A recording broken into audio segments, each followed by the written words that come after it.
Thanks so much for joining us for an episode of What Screams May Come, where you can come and check out authors and all of the terrors that they're here to make you scream and rave about.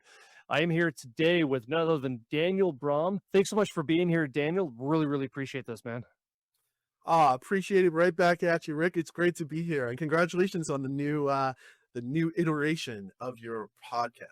Thank you. Thank you very much. And thank you for keeping the words flowing, man. This is really exciting because I had a chance, of course, we chatted with each other in person at the Author Con, Scares at the Care Author Con in Williamsburg, Virginia. And I got to meet you and chat with you. Actually, not just chat with you about it, but I actually got your newest collection here, Creatures of Liminal Space, which I was super excited to get. Not just because this is a special proof and I have copy A on here, the very first one. So this is obviously what we're here to talk about. So now to jump in regarding liminal space, I of course understand, Dan, that by definition, liminal space, it's a transitional state, time or a place that they say that exists between two defined points of states. Essentially, it's the in-between, the threshold or the pause before a new beginning. So as wondrous and existential as that all sounds, what does the concept of liminal space have to do with the way that you navigate the world on a personal level? Wow, what a great and thoughtful question. I appreciate it. The answer to that is liminal space. Before I even knew the word, it's like a big for me. It's a big word. It's one of those words, but I've always been aware as an artist, as a creative person, that's the space where, at least for me, and I think for a lot of other artists too, that's where that magic happens. That's where the creativity comes from. I think the most down to earth way to say it is like, oh yeah, my ideas always come to me when I'm in the shower.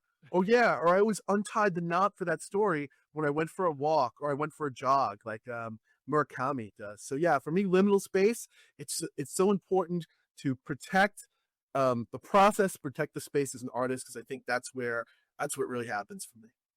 Yeah, awesome. And if I can expand on that question a little bit as it relates to your craft, what is it about liminal space that makes it such a fertile focus of really so many of your stories? From your short stories, as we can find in this collection, as well as Night Marchers, and through some of your previous collections and longer works such as Serpent in the Shadow. I think why I'm drawn to it is I'm drawn to stories that have strong and defined conflicts, and I'm drawn to stories that have choices. And I feel like characters who are in these in-between places, characters who are off balance, or characters who are between here and there, that's really in that place in their character arc or in their life arcs. That's where the good stuff, that's where the real drama comes from. Yeah, 100%. It was really cool too, because as soon as I saw the title for this, I thought, my God, that kind of nails your story style almost right directly on the head. I mean, have you always been aware that, so much of your ambiguous writing style stems from a place of liminal space? Or, I mean, is this approach to your storytelling been more, maybe more of a developed skill that you've honed over several years? And, if I are able to look back at this considerable body of work that have and reflect from story to story and say, wow, yeah, I've been a liminal space kind of guy this whole time. I feel like when I first started, I was operating without technical awareness. So for me, when I first started, I just knew what I liked as a reader. I didn't have any lingo or knowledge of genre or craft. I just knew, like, hey, I like those kind of stories where you and I can watch that movie and you can see this and I can see that. And we could be like, hey, did you love that psychological horror? Hey, did you love that ghost story? And we can both argue about it and both be right. And that's what I call like intentional ambiguity. And I love that. And consciously or subconsciously, I always just wanted to write that way. And then at some point in my writing career, right around when the Night Marchers was acquired for Cemetery Hands, was when I started to become more aware of that in the lineage of horror, in the lineage of craft, in the lineage of technique. So to answer your question, yeah, it was a bit, I think it's, especially now I'm in the place of where it's being honed and intentional. But when I started, I was just flying by the seat of my pants. Got to be honest. Well, that's great. And I know, Daniel, you recently shared with me as well that when you, and this kind of blew my mind, that I almost felt pain for you, that when you set out to put this collection together, you had 48 stories, to choose from. Obviously, it was a really tough task for you to whittle them down to just 12 stories, as your final selection. That's, of course, comprises of this awesome book. But can you walk us through the process? And, again, assuming that you didn't just, kind of close your eyes, tattoo your wall with all these titles, and just kind of throw darts to see where they land. I, really Wow, want to I know. wish. I wish I had done that, but yeah, there is. I'll keep it as brief as I can because it's a story. It's an answer spanning decades. So about 15 or 20 years ago, I was writing for a project called the Daily Cabal. It was helmed by an author, one of my favorite authors, and one of my favorite friends and colleagues, Rudy Dorneman. And what this was a bunch of a few dozen or so authors from around the planet, quite literally around the planet. Every day, it would a couple of times a year would be your day. All right, Dan Braum, February 2nd, you have to put a story on this web blog. And over the course of years, I accumulated 48 or so stories. And Okay. I thought they were lost to time. Life goes on. The website Yeah. moved on. The website went down. During the pandemic, Rudy recovered the website and recovered the story. So Aw. I didn't know what I would. I just was like, it was such a wonderful thing to be reunited with these flash fictions. Fast forward to now, to a year ago, to when publisher and illustrator Dan Sauer is putting together Creatures of Liminal Space. It was going so well, and we were just getting down to the nuts and bolts and the logistics. And he was like, "Hey, I have X amount more space in this book. Do you have more stories? Do we have more content?" And I didn't have any full length short stories that I could put in there. I do have another book coming out from Cemetery Dance in the fall, so everything Right. is allocated and between the two books.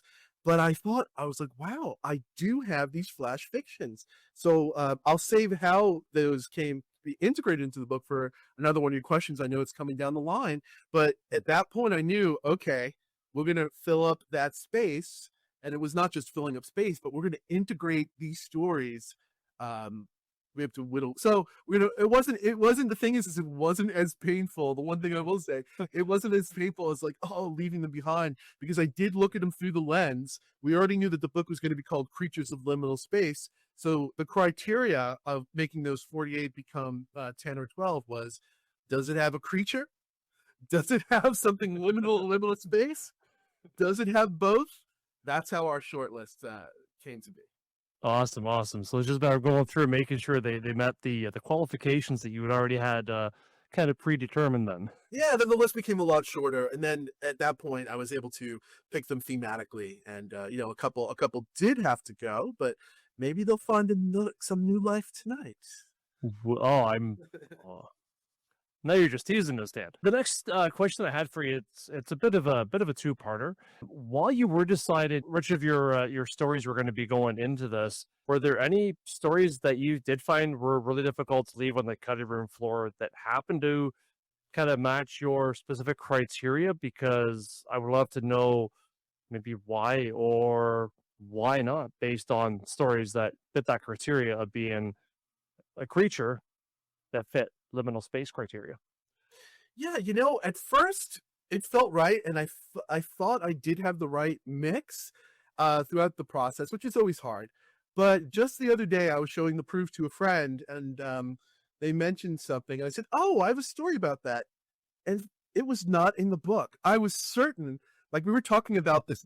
We were talking about a specific bird called an ibis, and there was a story about an ibis, and apparently I thought it was in the book, but it was one of the ones that I cut. So I guess that I thought I was going to have an easy answer and say nope. It was a really easy process. It felt right, but no. I guess there were some children that didn't make it into the book that I just blocked it out and think they're in there, but they're not.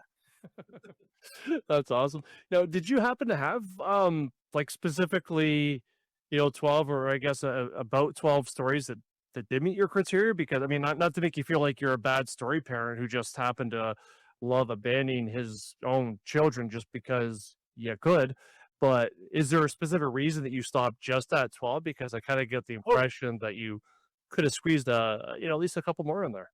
yeah, great question. And the reason for that was, um, it came down to the aesthetics. When we knew that we were going to put this flash fiction in, it became like, well, how is this book going to come together? Is it going to be the flash fiction, then the long? Is it going to go in size order, alphabetical order, art order?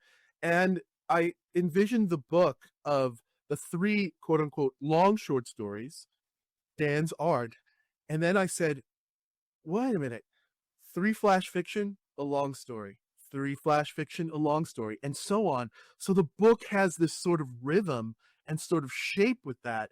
And when you get a chance to see the way Dan's illustrations go along with that, it really felt like the right choice. It was at that point, the 12 was purely aesthetic about making the book um, have the right visuals and feel like it had the right shape to it. So in that way, it was an easy choice. Perfect. And I do want to talk to you about Dan's illustrations and sort of the collaborative effort that you both did. I mean, certainly two Rons don't make a right, but obviously two Dans very much make a book right. So that was a terrible pun, but I had to. Oh, I love it. I love it.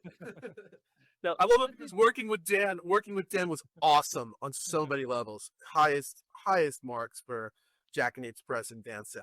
Got it. awesome. But one thing I'm curious about, just to sort of drill down a bit on the flash fiction component to it, because I know you've got some fuller length, some longer short stories in there scattered in with some of the flash stories. Which, I mean, if I'm being honest too, I think that the market definitely needs a lot more flash fiction out there.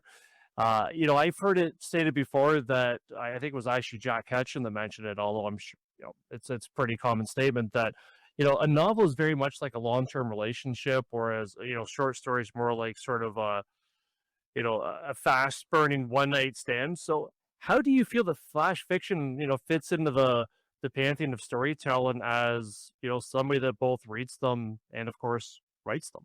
Wow, that whole thing, that sounds like a Jack Ketchum quote right there. Yeah. But yeah, for me, the flash fiction, it really, for me, it takes a lot of craft. For me, it takes a lot of work to get that idea to fit into that small footprint. Um, yeah. Perfect. Yeah, no, I love that too, and that's what I like too. Yeah, just a nice little. I guess maybe a flash fiction would be like a nice long kiss, or maybe that's all you need in your life, and it can leave you some lasting memories and lasting impressions.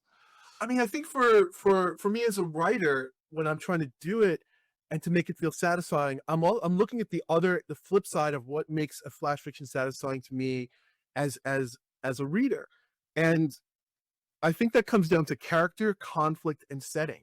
And for a short story or novel, you've got a lot of room to develop those, even though I like to Hmm. get those up front. But when you're looking at 500 words, maybe 1,000 words max, how can you get character, conflict, and setting? How can you get a beginning, middle, and end? And you have to. That's where I think the art of it comes into. And there's no Hmm. one answer. And I think it's just interesting structures and interesting ways to make that happen. And where the focus on any of those elements is to make it satisfying as as a reader, to have it come back and have like, wow, I just had this little thing, but I felt like I went somewhere, I felt like I knew someone, or I felt like something happened. And at least for me, I feel like it's the most challenging of the art forms. Absolutely, yeah, and it's so rewarding, so satisfying when you absolutely nail it, both as a writer and, of course, on the other side of it as a reader. Yeah, I'll put it out there. Like, I'll go back to your last question about making that 48 become 12. Is And a lot of times I miss, at least by my own standards, a lot of times I feel like I miss the mark. I read it and then I'm like, you know what? When I recovered those 48 stories, some of them I was thrilled. I'm like, wait a minute, this is actually good. But for every good one, I looked at it and I'm like, that was a nice try. But it missed that dartboard. And that also makes it easier when you just got to be like, hey, I liked it. That was a good one, but I don't think it came to life. And sometimes it does. And I guess the readers can decide that, what comes to life for them, what doesn't. Yeah, absolutely. And speaking of helping things come to life, I've always loved stories that have illustrations to accompany them. whether it's fully illustrated, such as your collection is, or there's just the occasional illustration in there, maybe as a chapter break or what have you. As far as your collaboration with, with Dan Sawyer to, again, fully illustrate the book, how was that collaboration? I mean, did you just kind of say, "Hey, Dan, here's my stories. Run wild with whatever you think is a good fit," or was there kind of a back and forth, like you giving him feedback, him saying, "Here you go," bit of both? Can you walk us through that at all, Daniel? Yeah, like this one was real easy because I got the words, he's got the images, but I did cheat a little bit because I've worked with Dan so many times before and I know his process. Yeah. I definitely don't want to call it a collaboration because the magic is all Dan. But when we did finalize this list, I did give him a list of the stories and I cherry picked a few images out there because Dan does these photorealistic mosaic collages. And I know that's the way he'd be looking for those images. So I did try to pick out these little moments or pick up these little images just as a starting place for him. And then, Okay. but everything after that is just him. It's just his imagination and his lens on how he looked at the story. And it's such a delight to see his work. Yeah, and I mean, just even flipping through this collection, like I said to you even before we started the chat, I mean, do you mind if I flip it up and show the cam? Is that okay? Oh, please. Yeah. And if you Which go to one? if you go to the website, jackanapespress.com, I think he's got a bunch of them up there as well under the creatures tab. So Oh, that's great. Yeah, because I just mind blowing as soon as I open it. Right, I mean, this is just the first page. Like, yeah. that's just absolutely gorgeous, gorgeous, and it's all the way through there, you guys. So this is a beautiful, beautiful book. And what do you think? Between Dan's illustrations and between the stories that you, of course, have at the forefront of the collection, because after all, it is about the stories, and that of course, the beautiful illustrations are part of that storytelling. What are you really hoping they take away from the experience of this fantastic and varied collection? As an author, I want people to come away with that same experience they have when they're reading my strange tales, that Twilight Zone like experience. But you hit it on the head by saying this book is different, because when I was proofing it, the fact that it has the different length stories, the fact that it has these illustrations, the fact that it was designed by Dan Sauer so well, I feel like you can experience this book in a lot of different ways. If you want to just dig into a deep story, those short stories, they're not quite novellas, but they're novelettes. They're beefy in their long stories. Yeah. So you can just have that intellectual word experience and dive into a long story. Or if you're me at the end of the day, your eyes are tired, you can flip through it and just went through it one night and just to see the sequence of Dan's visuals. Or if you just want that, like you said, that little kiss or that little snack, yeah, you can read. You don't have to read it in order. You can just jump into a flash fiction or two. And for me, that's very different. I never had a book quite like this, and that was really rewarding for me to experience it like that. And I hope some of the readers might experience it like that too. At this point in our conversation, Dan, so a lot of people that are watching this might be thinking, this book sounds amazing, but he hasn't really told us about what the stories are about or what we can expect, specifically about the stories other than overall style. But to help kind of ease people that might be wondering that, I understand you've got an awesome treat here because you are, in fact, going to read stories that are in this book so people can get a bit of a taste. Actually, I'm going to back that up. Guys, something that is so exclusive that it didn't quite make it into the book. And I'm going to leave you to tell us why, and feel free to cue in and give us a taste of what we could expect. All right, I'll take it from there.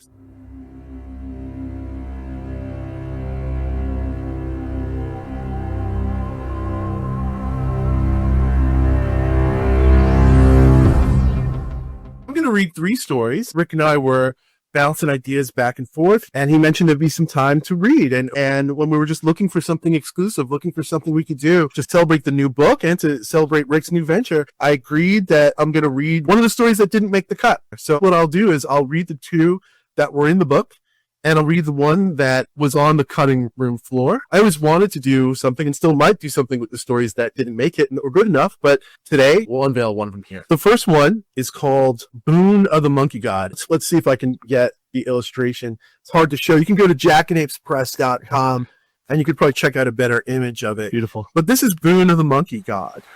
The road to the shore winds down the mountainside. A narrow snake covered by lush green canopy alive with birds and butterflies. A troop of monkeys swing above, paying us no mind. Our host, ever present on the shaded porch, is dressed all in white as she cuts pineapple for the kitchen, a colonial cigarette in her red, painted lips. The hotel room offers nothing but a ceiling fan as respite from the midday Costa Rican heat, so we trek to the beach and bring along a bag with fruit for the monkeys that live there. A resonant howler cry joins the song of the lazy afternoon. Make a wish, Connie says. They don't do that during the day. Okay. So? She asks. I'm saving it.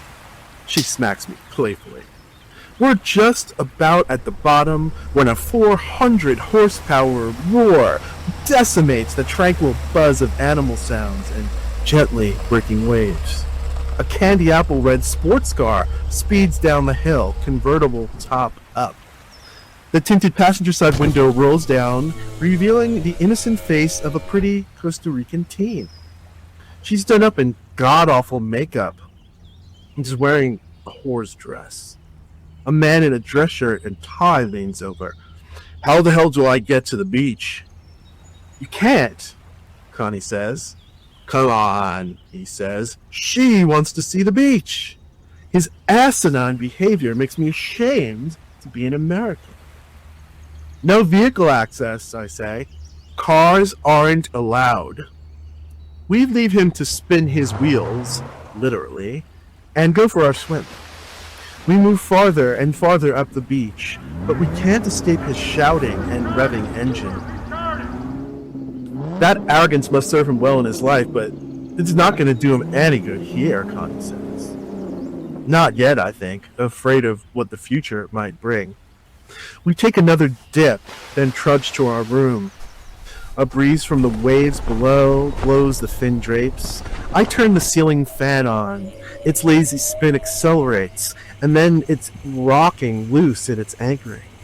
We lay on the bed, kiss, take off our clothes. Soon we are matching the fan's rhythm. As sleep takes us, I hear the sports car on the road. A monkey howls. This time, I make my wish. Connie is still asleep when I wake. I go outside to the communal kitchen to find ice cracking in glasses on the patio bar. But no patrons. Our host is gone from her eternal post. Lipstick cigarette still burning. I glance down the mountain to the shore. Not a human present in the waves or the beach. A boat, unguided, crashes into the rocks. A howler jumps from the canopy to the table and joyfully smashes an empty glass, his eyes full of acknowledgement of my selfish wish. I walk back to the room with a mischievous smile. Hon, want to go for a swim? I call. That's the end of the first story. Here is the next story. I guess the theme of the three they're all birds or animal stories. This one is called Matthias and the Sentinel, and here's the wonderful piece of art by Dan Sauer. Let's see if we can get that going on here. What? I mean, just look at that, right? It's just like, Wow. His style is so good and so unique. It's so great to see the way he sees the stories. So this is called Matthias and the Sentinel. Cornelius and Matthias sat at Flamingo Airport's tiny departure gate with the flock of antsy tourists. Cornelius nervously ate crackers out of the box, one after another, while watching a sunburnt family play a game of Yahtzee in the uncomfortable molded plastic seats, as if it were the World Cup. A green blur whizzed past the bar where the security guard was standing. Matthias gripped his case tighter and cursed the buyer. But it was a false alarm. Just two American kids throwing their stuffed toys around. Sedated and wrapped in damp towels inside Matthias's carry-on bag were three baby yellow-headed parrots. The endangered birds were worth a fortune, at least to his buyer. He and Cornelius had come to Bonaire to track down the nests in the secluded north shore of the island. Only 700 remained on the planet. Exactly the sort of thing his buyer liked. Cornelius was one of the best trackers. Matthias had the knack for smuggling. Getting things through customs came naturally for him. All they had to worry about were those things. The sentinels. The buyer called them. These days, it seemed every animal they tried to move had one of those mystical protectors. Matthias wasn't scared of ghosts, but Cornelius was. He was afraid to his core. Matthias had considered passing on this job, but the buyer said he'd take care of the sentinels, and he had something big lined up for them after this. He couldn't resist. Pre-boarding for the flight began, and Matthias thought they were home free. Then a green blur swooped across the terminal. As it glided towards them, it took on the shape of a green parrot. He was glad Cornelius hadn't seen it. He didn't need him panicked. The parrot hovered in front of his face. At least this sentinel didn't look so bad. He still had bad dreams about the snakes and spiders from past jobs. So much for the buyer taking care of things. He braced himself for what came next. Nothing happened. The parrot sentinel thing was just hovering there, like an image stuck on a television screen. Something wrong? Cornelius asked. Nope, Matthias said. He heard the wet rags inside his bag crackle and sizzle. So the concoction and magic words the buyer had given him weren't bogus. It came through after all, thought Matthias. I'm looking forward to what comes next, Cornelius said. Matthias liked the look of the parrot thing, frozen there, powerless, taken by surprise, and unable to stop them. So am I, Matthias said. So am I. That's the end of the second story. I know you're an animal lover like me, so I hope I don't know if we need to put trigger warning on animal smuggling. Not even a joke. I mean, yeah, definitely. Yeah. Don't condone that, but that's definitely a bad guy story. I asked your question. You said, "Hey, what if there were ones that fit the bill and didn't make it? Which ones were those, and why?" And this one fit the bill, but I felt like the story that it relates to, Boon of the Monkey God, I feel like maybe it undoes the subtleties of the story. And I think the Monkey God was left better as a one-off. But if you liked it, and some people feel differently, this was maybe not so much a continuation of it, but this is an adjacent story to Brood of the Monkey God. It's called In the Shrine of the Monkey King. This is a podcast exclusive. This is the only place you can get it. The Chinese government told me the shrines simply did not exist. But here, thousands of miles away from Costa Rica, I stare into the passionate eyes of the Monkey King himself, a solemn figure carved from obsidian stone.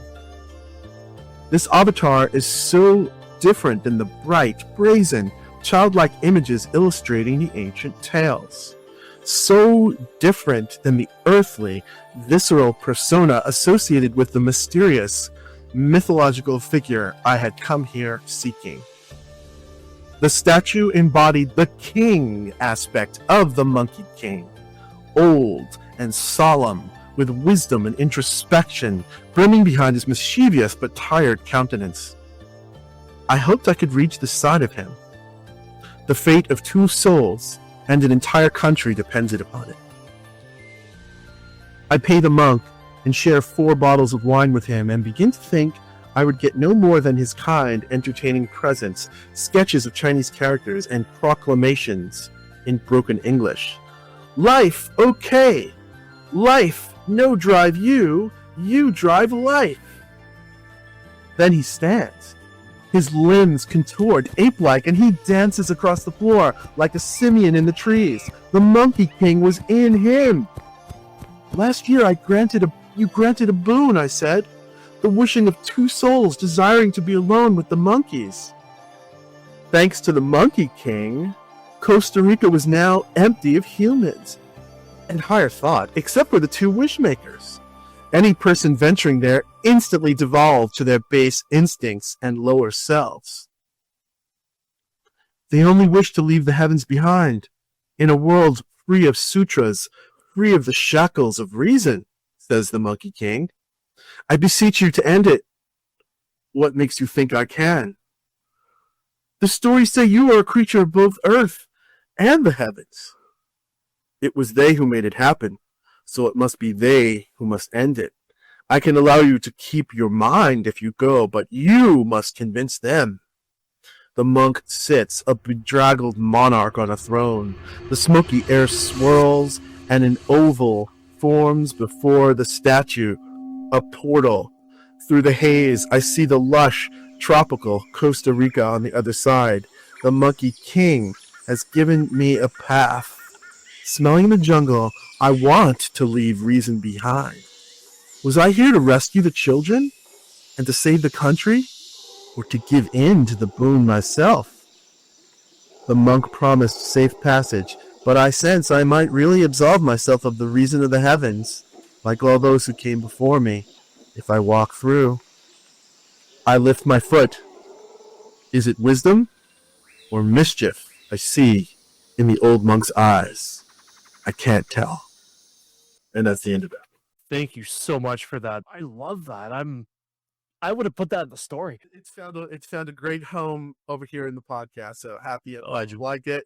Glad that thank we you. were able to experience it tonight with you, Rick. Appreciate it. Absolutely. Thank you so much for, for sharing that with all of us as well. And everybody watching this too. If you enjoy this kind of stuff and you love having talented authors like Dan on here to chat with us all about their stories, as well as read from their stories as well, please feel free to hit like on that so that it really does help the channel. It helps authors like Dan as well, so we can get this out in front of more people like you guys who love these kind of stories as well. So again, thanks so much for being here. Thanks for reading the story, and thanks for the exclusive. This is that's really exciting. So thank you so much for that unexpected gift, Daniel. Thank you so much. Appreciate it, man. Thank you so much for having me. Great to see you, Rick. Really appreciate You bet. You too. And if to wrap it up before we go, can you tell everybody when they can pick this book up and the best place to go so they can get involved in their own creature of liminal space? Yeah, Creatures of Liminal Space is out from Jackalope Press. Hopefully, maybe we'll have that in the story notes or story links. That's Jackalope Press. You can buy that direct from the publisher. The reason I mentioned direct from the publisher is there was a lettered edition which is now sold out, but you can still get some signed copies from Dan and myself direct from the publisher. But as of the 21st, it'll be on sale in the Big A and the places where you buy books. Also, I like to give a shout out to ask for it at your local library or your local independent bookseller. I'm from New York, but my home store is the Green Hand Bookshop in Portland, Maine. You could also ask for it at the Green Hand Bookshop in Portland, Maine. Either online order, or if you're a Maine person, you know what to do. Perfect. I will put some more links down below so everybody can get themselves hooked up and enjoy your wonderful stories. Thank you again, Daniel. Thanks so much. You bet.